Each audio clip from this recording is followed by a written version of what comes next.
Welcome to this video lecture on xenobiotics. Now, to start off, let us define what xenobiotics are. Now, derived from the Greek word xenos, meaning foreign, xenobiotics pertain to compounds that are foreign to the body. Yes, these compounds can be naturally occurring, but they occur naturally in plants, or in other species for that matter. Now, these compounds can also be synthetic, such as the medications that we take from time to time. They likewise include additives in processed foods, and they definitely include environmental pollutants and carcinogens, with very common examples listed here. Now, as you will learn in second year pharmacology, many drugs are hydrophobic.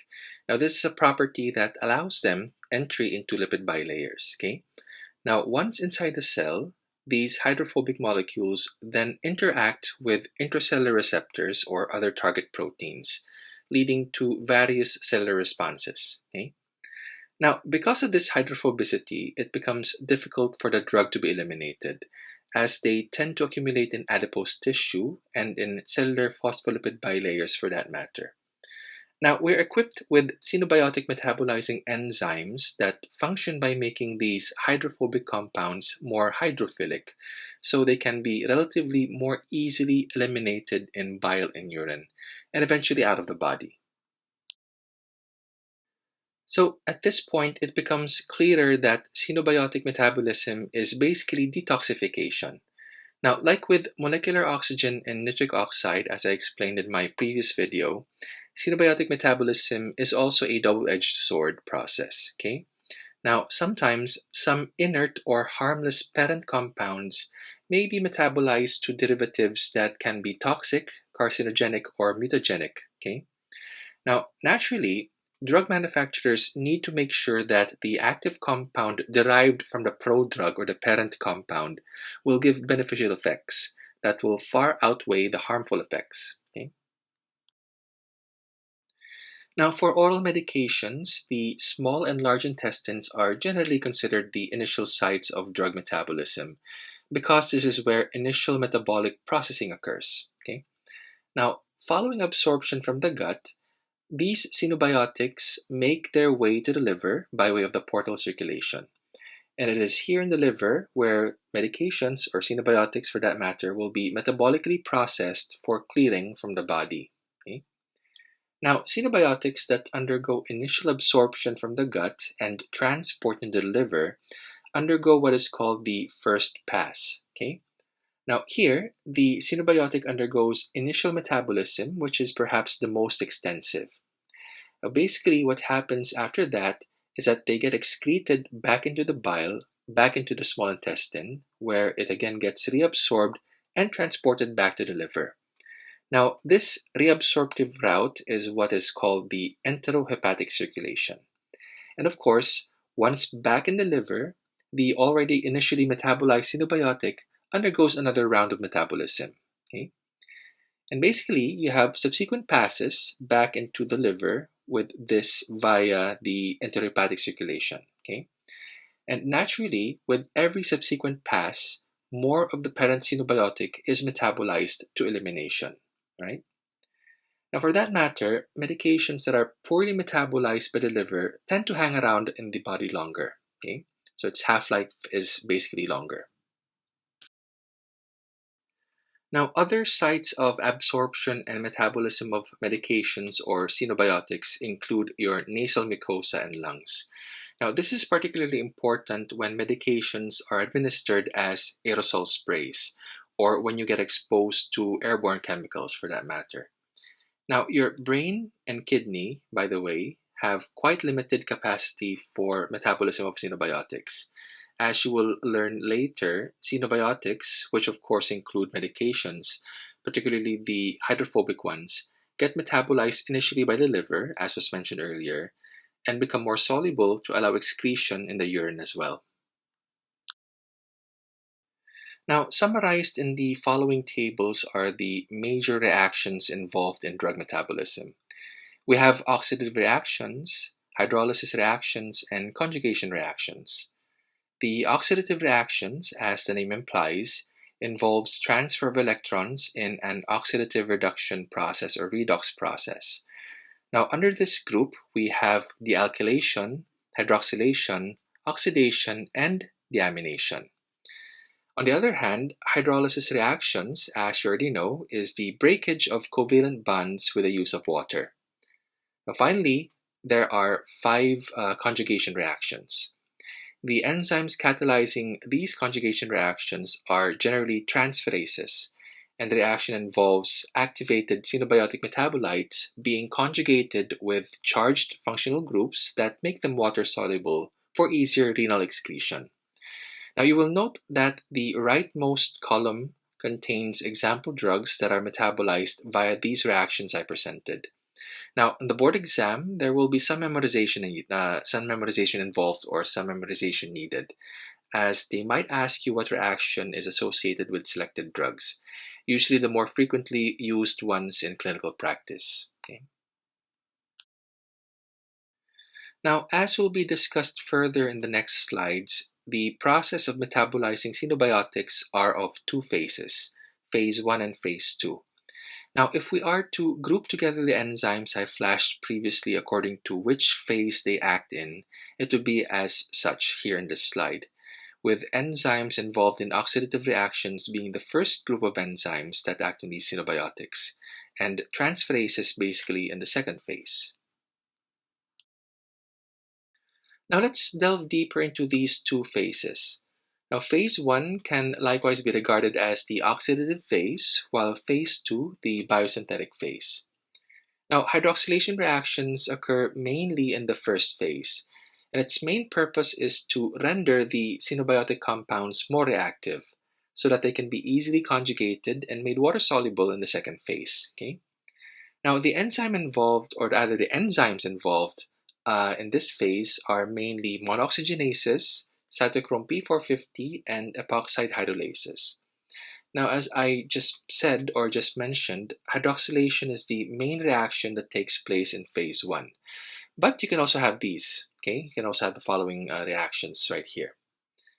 Now, conjugation reactions, on the other hand, occur in the second phase, with glucuronate, sulfate, acetate, glutathione, and certain amino acids being the functional groups with which xenobiotics activated in phase 1 are conjugated.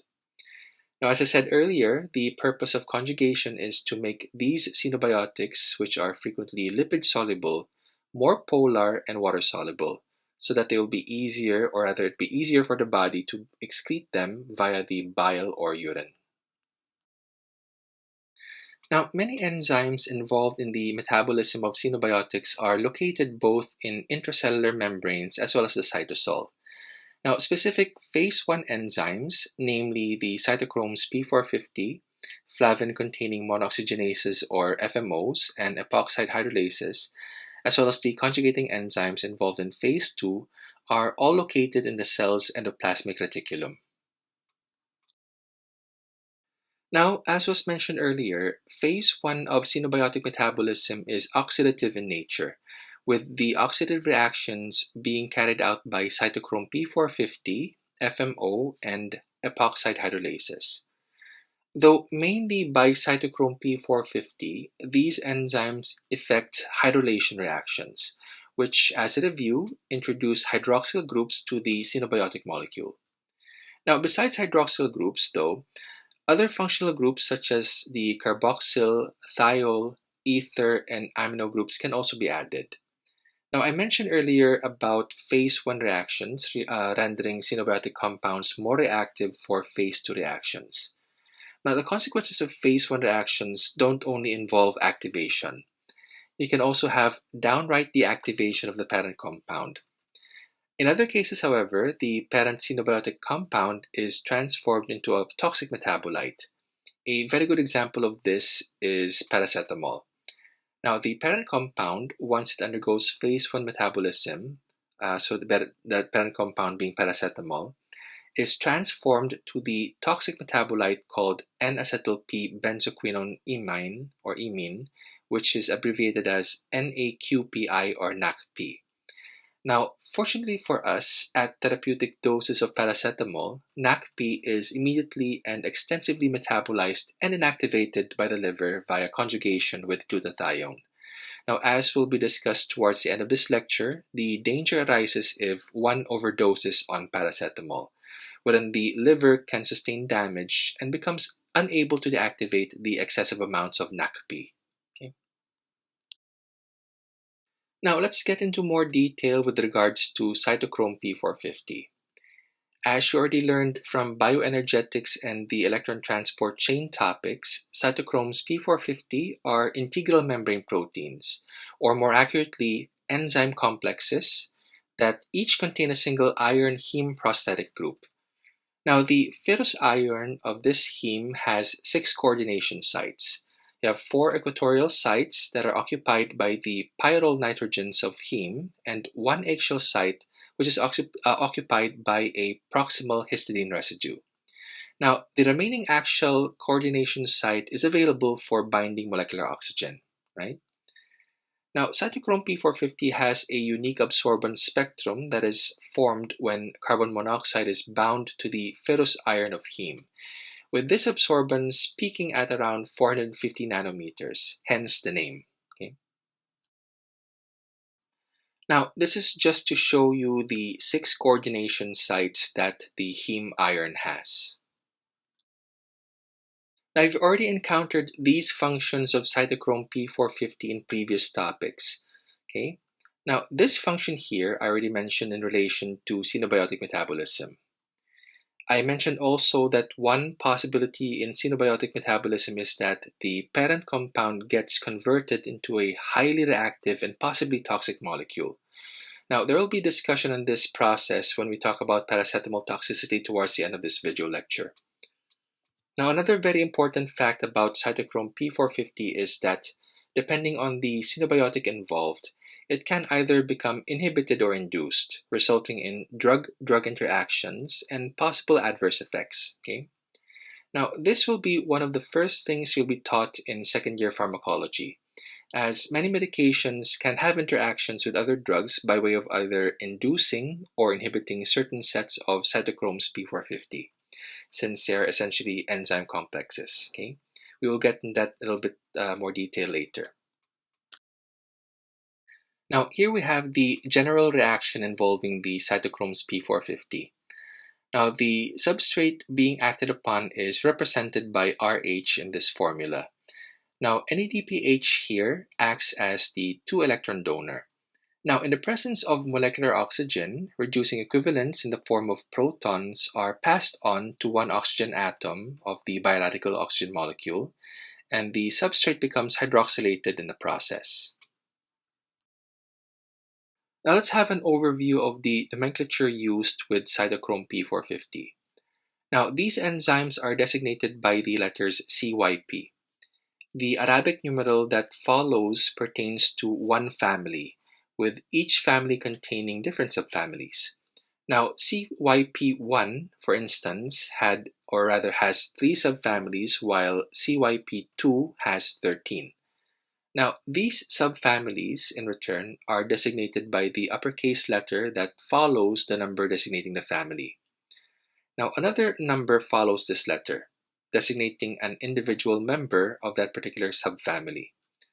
Now, in this table, for instance, CYP1A1, CYP1A2, and CYP1A3 are individual members belonging to subfamily CYP1A.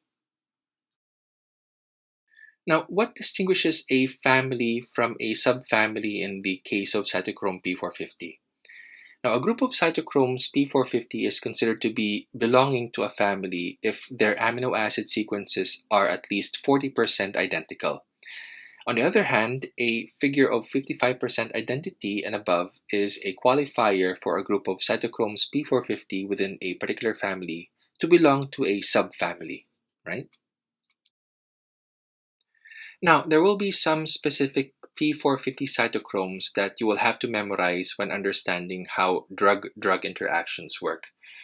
You have here CYP3A4, which is most abundantly expressed in the liver and is responsible for metabolizing more than 50% of therapeutic drugs that are available in the market. Now, CYP2D6, on the other hand, appears to metabolize roughly 20% of therapeutic drugs. Now together, CYP2C9 and CYP2C19 metabolize another 15%.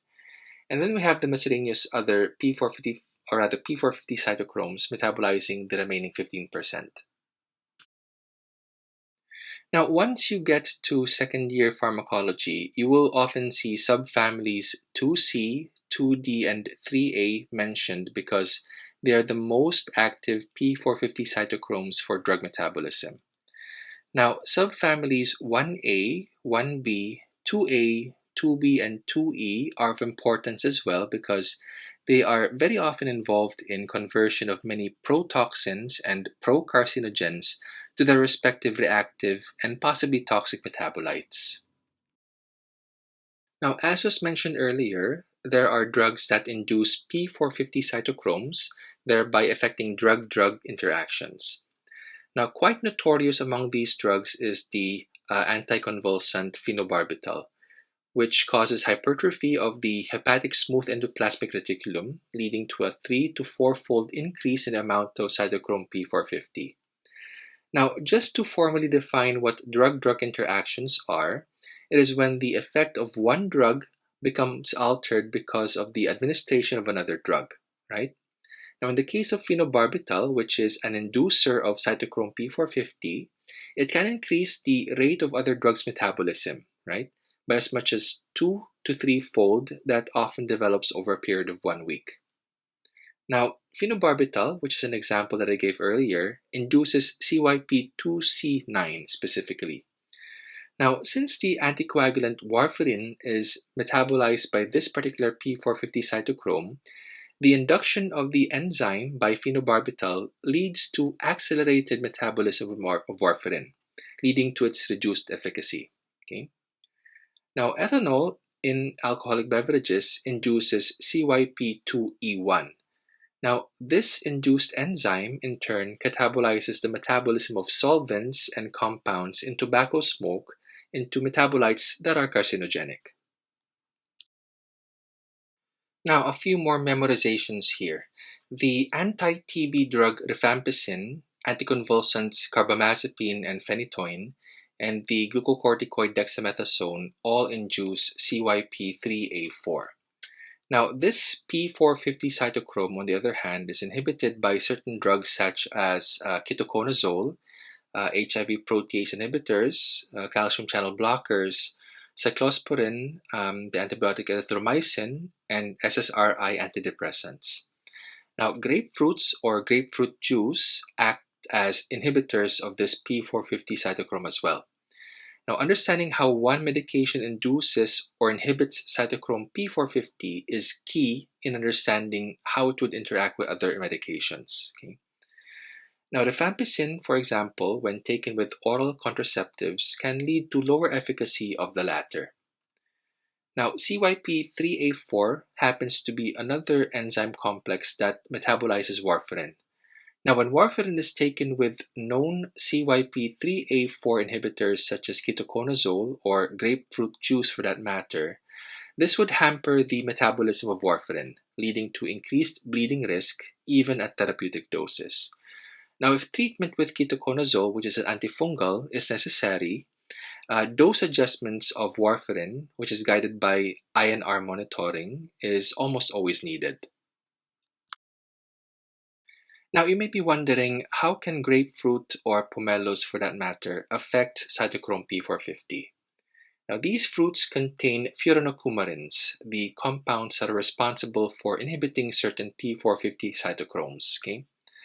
Now, naturally, you'd expect medications activated by such P450 cytochromes to have reduced activity when taken with grapefruit or grapefruit juice.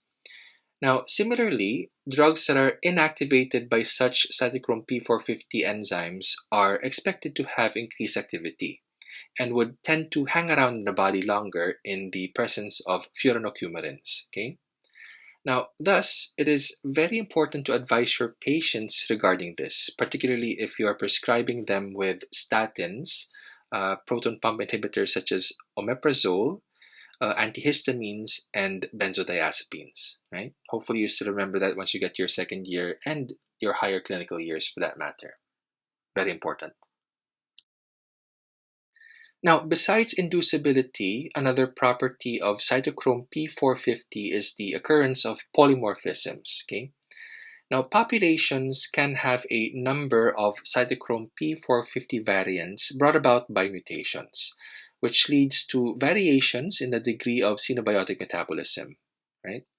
Now, this, to a large extent, explains the variation in drug responses by different patients. Now, CYP2D6 as well as C619 and 2C9 polymorphisms account for the most frequent variations in phase 1 metabolism of drugs. Additionally, polymorphisms that occur with CYP3A4 are known to be ethnicity related. Now, if a cytochrome P450 polymorphism results in low catalytic activity, this leads to slower metabolism of the medications involved, resulting in a prolongation of the action of these medications. Now, one clinically relevant example involves CYP2A6, which metabolizes nicotine. Now, in individuals who have null or inactive alleles of this P450 cytochrome, nicotine metabolism is impaired, which can be a reason why in such patients they appear to be protected from nicotine dependency. All right, now let's move on now to flavin-containing monooxygenases or FMOs. Now, FMOs are minor contributors to drug metabolism and almost always produce benign polar metabolites, unlike your cytochrome P450. Now, another distinction FMOs have in contrast to cytochrome P450 is that they are not known to be subject to induction or inhibition by xenobiotics, as what usually happens with cytochrome P450. Thus, FMOs would not be expected to be involved in drug-drug interactions, right? Now, they are expressed at high levels in the liver. Now, unlike cytochrome P450, FMOs catalyze only oxygenation reactions. Okay? Now, FMOs are bound to the endoplasmic reticulum, which is a site that favors interactions with and metabolism of hydrophobic drug substrates, right? Now, for that matter, FMOs have been implicated in metabolism of a number of lipophilic medications, as well as lipophilic pesticides and toxicants by converting them into polar, oxygenated, and readily excreted metabolites. Now, FMOs are of 6 families, with the FMO3 family being the most abundant in the liver. Okay? Now, an interesting genetic deficiency in this enzyme causes this so-called fish odor syndrome, and this is due to a lack of metabolism of a compound called trimethylamine N-oxide, or TMAO for short, to trimethylamine, or TMA. Okay. Now, in the absence of this enzyme, FMOs that are responsible for breaking down TMAO, TMAO accumulates in the body, and this actually causes a socially offensive fish odor. Fortunately, this is a very rare occurrence. However, it's unfortunate for the person who has this particular disorder. Okay, so let's move on now to the third group of enzymes under phase 1 of xenobiotic metabolism, your hydrolytic enzymes. Now, byproducts of cytochrome P450 reactions very often include genotoxic molecules called epoxides, which are highly reactive electrophiles that bind to cellular nucleophiles in proteins, RNA, and DNA. So hopefully you still remember I talked quite a lot about epoxides in the previous video. Now, from basic chemistry, an electrophile is a molecule that forms a bond to its reaction partner rather, which is the nucleophile. And it does this by accepting both bonding electrons from that reaction partner, hence the name electrophile. Okay? Now, with regards to biologic components such as proteins and nucleic acids, formation of such bonds very often result in cell toxicity and damage, and perhaps even malignant transformation of these cells, right? Now, enzymes called epoxide hydrolases catalyze the hydrolysis of these cytochrome P450 generated genotoxic electrophiles, thus deactivating them. Now, this enzyme exists in 2 forms. one being the soluble form expressed in the cytosol, and the other the microsomal form located or localized in the endoplasmic reticulum. Now, to appreciate how epoxide hydrolases work, let's take the metabolism of anticonvulsant carbamazepine as an example. Now, carbamazepine itself is a prodrug that is converted to its pharmacologically active and potentially toxic derivative called carbamazepine 10,11 epoxide by cytochrome P450, right? Now, microsomal epoxide hydrolases act upon this metabolite to hydrolyze it to a dihydrodiol, thus inactivating this derivative. Now, problems occur when microsomal epoxide hydrolases get inhibited. Now, this results in elevation in plasma concentrations of the potentially toxic active metabolite of carbamazepine, thus putting that patient at risk for side effects from that medication involved. Now, when does this happen? Now, here's one possible answer to that question that I posed. Now, in clinical practice, there will be times when more than one anticonvulsant is necessary to keep seizure disorders under control, right? Now, the clinician should be aware that valnoctamide or valproic acid can inhibit microsomal epoxide hydrolase, and that putting patients on such medications with carbamazepine on board can potentially result in clinically significant drug-drug interactions, with elevation in plasma concentrations of the potentially toxic active metabolite of carbamazepine to more likely occur. Okay? Now, that should wrap it up for the phase 1 reactions in xenobiotic metabolism. Let's move on now to phase 2 reactions. Now, phase 2 is referred to as the biosynthetic phase of xenobiotic metabolism. And in this phase, the enzymes involved facilitate the elimination of drugs as well as the inactivation of toxic metabolites that are produced via oxidation of the parent compound, right? Now, overall, the resultant products in this process are water soluble, thus making it easier for the body to eliminate via the urine and bile. Now, basically, the hydroxylated derivatives from the first phase get conjugated with polar functional groups, which are responsible for making them water soluble. Now, the phase 2 enzymes include several superfamilies of conjugating enzymes. Okay? Now, among the more important ones are those listed here in this slide. As you'll note, they are all transferases. Now, just as a review of your basic enzymology, transferases comprise any one of a class of enzymes that enact the transfer of specific functional groups from one molecule, which we call a donor, to another molecule, which we call the acceptor. We will be going through these enzymes one by one. Now, before moving forward though, let's group the phase 2 reactions together first, so we can gain a better understanding of what their purpose is in this particular phase of xenobiotic metabolism. Now, glucuronidation and sulfation are the reactions mainly responsible for increasing the hydrophilicity of xenobiotics. Okay? Now, as I've explained quite a few times already, making compounds more water-soluble facilitates their excretion from the body. Now, sulfation likewise has another purpose. Along with acetylation, they work to terminate the biological activity of drugs or molecules their respective enzymes act upon. Okay?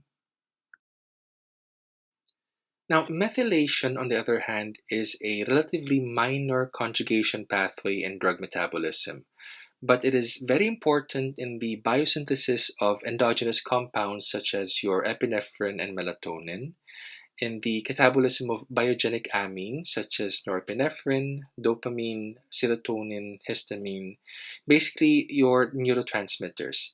Now, they're also involved in modulating the activities of macromolecules such as your proteins and nucleic acids. Okay, we'll get to that more in a bit. Now, here's a fun fact about phase 2 reactions. They are significantly faster than the reaction rates involving cytochromes P450. Now, all of the phase 2 reactions occur in the cytosol, okay? Maybe perhaps with the exception of glucuronidation, which occurs mainly in the luminal side of the endoplasmic reticulum. All right, now as promised, I will go through each phase 2 reaction in a bit more detail. Now let's start with glucuronidation, which is the most frequently occurring conjugation reaction. Now we see that the enzyme is a transferase, to be specific, UDP glucuronyl transferase, which we can abbreviate as UGT. Now, as the name implies, glucuronic acid is the functional group being transferred from the donor UDP glucuronic acid, right? Now, this is then attached to the recipient molecule, specifically to an oxygen, nitrogen, or sulfur atom on that said recipient molecule. Now, consequently, that said recipient molecule becomes a glucuronide, right? Now, being glucuronides, these molecules then become susceptible to the action of enzymes called glucuronidases, which cleave off the glucuronic acid that was originally transferred to them. Okay? Now, UGTs are of two families. Okay? The UGT2 family glucuronidates endogenous substances such as steroids. Okay? Now, both families, nonetheless, are involved in xenobiotic metabolism. Now, one particular enzyme of clinical importance is UGT1A1, which is responsible for glucuronidation of bilirubin for easier clearance from the body. Now, this enzyme happens to be the rate-limiting step in this process, so much so that a defect or deficiency of this enzyme leads to failure in efficient metabolism of bilirubin via glucuronidation, right? Now, unconjugated bilirubin, as a consequence, accumulates in the body, causing hyperbilirubinemia, which is manifested clinically as jaundice or yellowing of the skin, sclera, and mucous membranes. Now, there are two important disorders associated with defects or deficiency in UGT1A1. Now we have the two types of Crigler-Najjar syndrome. Okay. Now type 1 Crigler-Najjar syndrome is autosomal recessive and involves complete lack of bilirubin glucuronidation, signifying complete absence of the UGT1A1 enzyme. Okay. Now this condition is life-threatening in that excessive unconjugated bilirubin invariably deposits in the basal ganglia of the brain, leading to a condition called kernicterus or bilirubin encephalopathy, right? Now, liver transplantation is frequently necessary in these individuals, as therapies such as phototherapy, exchange transfusions, heme oxygenase inhibitors, and calcium phosphates have their limitations. Now, on the other hand, low amounts of bilirubin glucuronides are still detected in duodenal secretions of patients with Crigler-Najjar syndrome type 2, which is also autosomal recessive. Now, in such cases, there is a partial enzyme activity of UDP1A1, meaning there's no complete deficiency, and the symptoms appear to be milder. Okay? Now, this disorder is easily treatable using phenobarbital, okay, which actually increases UGT1A1 activity, besides being an anticonvulsant itself. Okay? So, phenobarbital originally is an anticonvulsant, but it also has the ability to increase the activity of UGT1A1. So frequently it is being used in treatment of jaundice, particularly in neonates. Okay? Now then we have Gilbert syndrome, which is described as a result of an autosomal recessive mutation in the UGT1A1 gene promoter, leading to its decreased activity.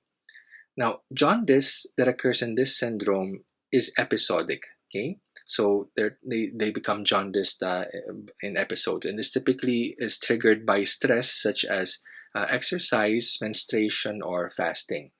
Now, the diagnosis can be made based on higher levels of unconjugated bilirubin in the blood without either signs of other liver pathology or hemolysis, right? Now, typically, there's no treatment necessary here. If the jaundice is significant, however, phenobarbital can also be used. Okay, now this is just to show you how kernicterus looks like in autopsy specimens.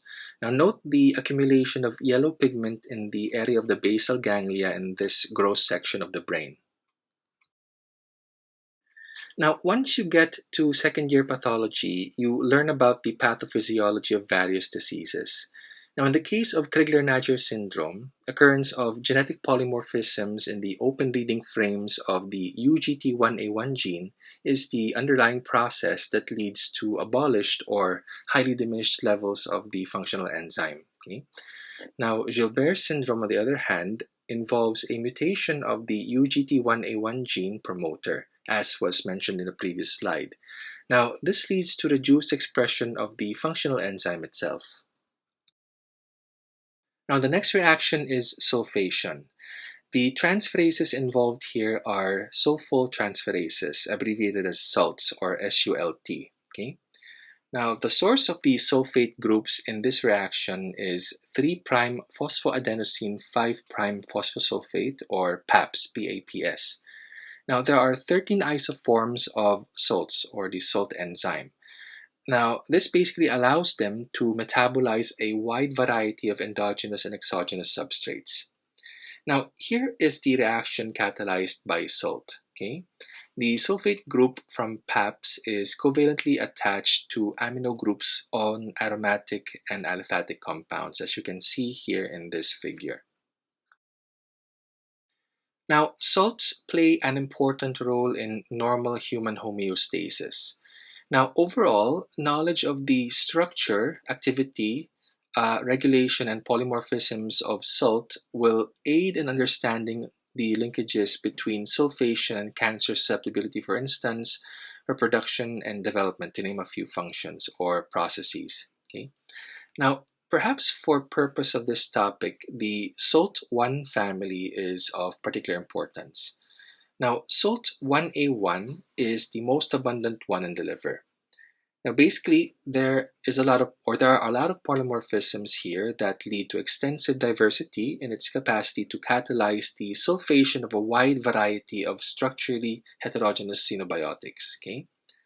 Now, SALT1A1 is likewise responsible for catalyzing the sulfation of phenolic molecules, like with the figure I gave in the previous slide. Okay? So, a very good example of these phenolic molecules is paracetamol. Now, for that matter, SALT1A1 is sometimes referred to as phenol salt. Okay? Now, SALT1B1, on the other hand, is the form present in abundance in the intestine. Now, sulfation is a major xenobiotic metabolizing system during human development, with levels of many enzymes higher in the fetus than in the adult. Now, in particular, we have SALT1C, which is highly abundant in human fetal tissue but not in adults, as what I just mentioned. And lastly, we have SALT1E, which is responsible for sulfation of your steroid hormones. And next, we have N-acetylation, which is catalyzed by N-acetyltransferases, or NATs for short. Now, they exist in the cytosol and are responsible for metabolizing drugs and environmental agents that contain an aromatic amine or hydrazine group. Okay? Now, the source of these acetyl groups are from none other than acetyl-CoA. Now, strangely enough, addition of the acetyl group decreases the water solubility of the compound being acetylated. Now, this is because the acetyl group is added covalently to the amino groups of the molecule. And this in turn neutralizes the potential ionizability of the amine. So basically, the amine can no longer ionize and become polar, thus explaining the decrease in the degree of water solubility. Now again, the NATs are another group of enzymes that also have significant polymorphisms. Now for that matter, we get individuals who are slow or fast acetylators. I'll get back to that in a bit. Okay. So here's an illustration of the reaction catalyzed by NAT. Now notice how the acetyl group, which comes from acetyl-CoA, is covalently attached to the amine group of this aromatic compound. Now humans have two functional NAT genes. The highly expressed NAT1 gene is present in most tissues. Now, the enzyme that it encodes can efficiently catalyze the N-hydroxyacetylation of bicyclic aromatic amines, okay, which are basically organic compounds that consist of an amine substituent attached to an aromatic structure that consists of two rings, as the phrase here implies, bicyclic or bicyclic aromatic amines. Okay. Now, the NAT 2 gene, on the other hand, is found predominantly in the liver and the GI tract. Now, those individuals who are deficient in this will need a longer time to acetylate xenobiotics for obvious reasons, right? Now, this contrasts with fast acetylators who are not NAT2 deficient. They can basically efficiently metabolize and detoxify bicyclic aromatic amines, unlike slow acetylators. Now, why do we need to know about slow and fast acetylators? Now, this is because bicyclic aromatic amine xenobiotics would tend to hang around in the body longer among slow acetylators. And because of that, they become substrates for cytochrome P450 dependent N oxidation. Now, what is the implication of this? Now, the longer the body hangs on to the bicyclic aromatic compounds or bicyclic aromatic amines, the longer the tissues get exposed to them. Okay? Now, in some epidemiological studies, it has been shown that slow acetylators have a higher risk of bladder cancer, particularly for this reason. Okay? Now, this table here features a list of medications that are metabolized by NATs, so do take time to go through them, right? Now, you may need to memorize them for the purpose of the board exam, okay? Now, note that the anti-TB medication isoniazid is included in this list. Now, the metabolism of isoniazid occurs by acetylation. We know that already, okay? Now, in patients who are genetically fast acetylators, isoniazid may not reach therapeutic levels and will have a short plasma half-life compared to that of slow acetylators. Now, slow acetylators, on the other hand, are at a greater risk for drug-related toxicities because of the drug's long half-life. Now, the only way that you'll be able to distinguish is by genetic testing, okay, which of course is not feasible in the outpatient setting.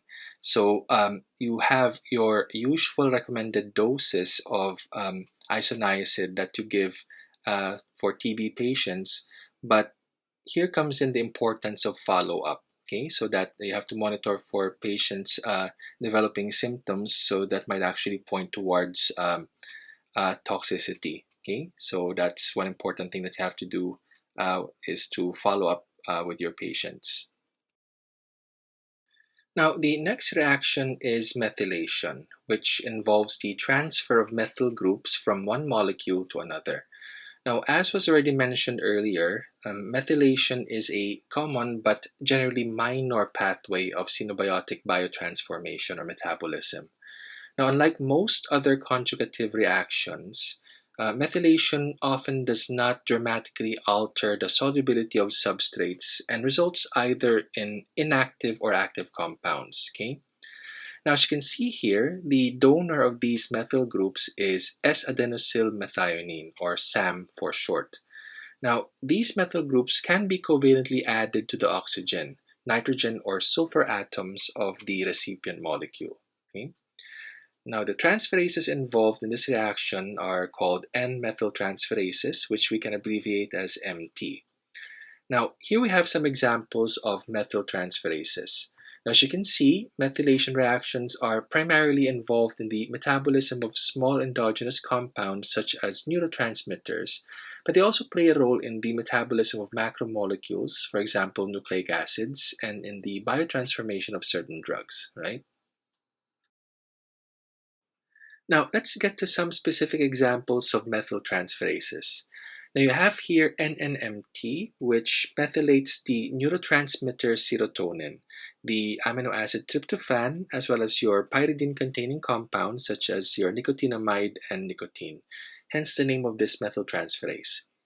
Now, COMT you've learned perhaps in physiology, so this methyltransferase methylates the ring hydroxyl groups of your catecholamines, okay? Namely your dopamine, epinephrine, and norepinephrine. Now, this is also the enzyme that metabolizes the antihypertensive methyl-dopa, which is frequently used in treating hypertension in pregnant women brought about by preeclampsia, okay? Now, drugs of abuse such as ecstasy is also a target of COMT. Now, let's just run through a few more examples here. So we have PNMT, which acts primarily on norepinephrine and epinephrine. Now, as the name implies, the methyl groups are covalently added to the nitrogen atom of the phenylethanolamine group of these neurotransmitters. Now, we also have HNMT, which metabolizes compounds containing an imidazole ring. Now, the amino acid histidine is one good example of such substrate. Now, perhaps TPMT you will revisit in your second year pharmacology. This is because this enzyme methylates aromatic and heterocyclic sulfhydryl compounds, which include the thiopurine drugs. Okay, so these thiopurine drugs include the immunosuppressive medication azathioprine and the chemotherapeutic agent 6-mercaptopurine. Okay, so we'll go to, you will revisit these two medications again once you get into your second year pharmacology. Now, the last of the relevant phase 2 reactions is conjugation with glutathione. Now, this is catalyzed by the enzyme glutathione S-transferase. Now, as you've already learned in prior lectures about the importance of glutathione, conjugation of molecules with glutathione serves to protect cellular macromolecules from interacting with electrophiles. Okay? Now, I mentioned earlier that interaction with electrophiles can potentially damage cellular components because of such interaction with important macromolecules, such as your proteins and nucleic acids. Okay? Now, the co-substrate in this reaction is called gamma-glutamyl cysteanyl glycine. Now, in case you're not yet aware of this is your glutathione. Okay? The gamma-glutamyl cysteanyl glycine is the IUPAC name of glutathione. Now, just like your epoxide hydrolases from earlier, glutathione S-transferases also have cytosolic and microsomal forms. Now, the former group is the one mainly involved in xenobiotic metabolism. The latter group, on the other hand, conjugates your endogenous compounds such as your leukotrienes and prostaglandins. Now, I would just like to remind you that it is the reduced form of glutathione that is needed for protection of cellular components against oxidative damage. Now, as stated here, the ratio of reduced to oxidized glutathione is critical in maintaining a cellular environment in the reduced state. Now, what happens in xenobiotic metabolism is that reduced glutathione can be used up in the process. In cases such as paracetamol overdose, the liver gets overwhelmed by the amount of the active toxic metabolite NAPK that one's glutathione stores cannot keep up with it. Okay? Now, this leads to a severe reduction in reduced glutathione content. And this basically is how you get liver damage from paracetamol overdose. Now, to end this video lecture, I will expound more on how paracetamol overdose can lead to fatal liver failure. Now, paracetamol, which in certain countries is called acetaminophen, is normally metabolized by glucuronidation and sulfation. Okay, we discussed that already earlier. Now, it is also a substrate for oxidative metabolism by your cytochrome P450 enzymes CYP2E1 and CYP3A4, which generate the toxic metabolite we call N-acetyl P-benzoquinone imine, or NAPK for short. Now, under normal dosing, NAPK is readily neutralized through conjugation with reduced glutathione. However, an overdose of paracetamol can lead to depletion of your cellular reduced glutathione levels, thereby increasing the potential for NAPK to interact with other cellular components, resulting in toxicity and cell death. And now, paracetamol toxicity is associated with increased levels of NAPK and hepatic necrosis, and that is basically how you get liver damage from paracetamol overdose. And that ends this video lecture. I hope you have been enlightened as to how foreign substances or xenobiotics are detoxified and eliminated by the body. So thank you very much for your attention.